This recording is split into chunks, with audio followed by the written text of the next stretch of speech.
మాజీ మంత్రి పేర్ని నానిపై టీడీపీ నేతలు పోలీసులకు ఫిర్యాదు చేశారు.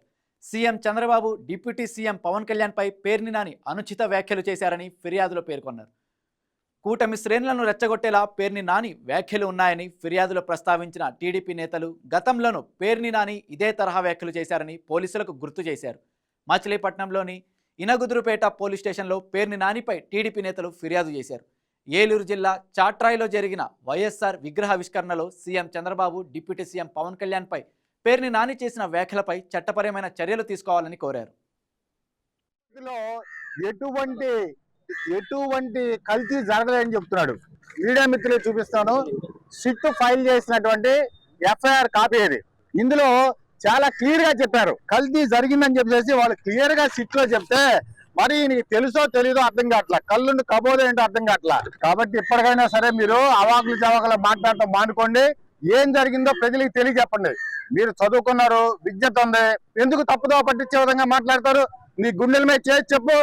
ఈ పేర్ని నాని చేస్తున్న కుట్రలు, కుతంత్రాలు మా నాయకులు, కార్యకర్తలతో పాటు ప్రజలందరూ గమనిస్తున్నారు.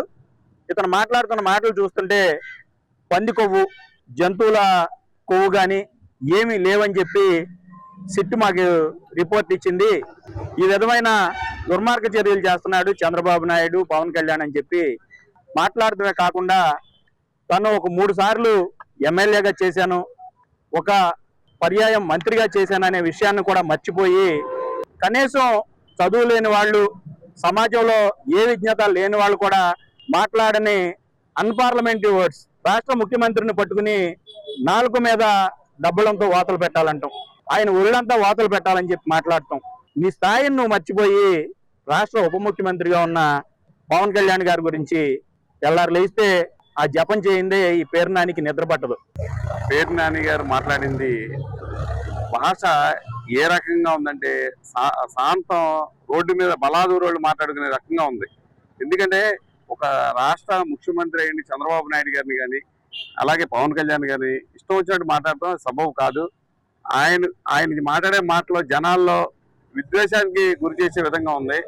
ఆ ఆలోచనతోనే మేము తెలుగుదేశం పార్టీ నాయకులం కానీ కార్యకర్తలం కానీ చాలా బాధతో ఇవాళ మేముగా సమన్వయం పాటిస్తున్నాం.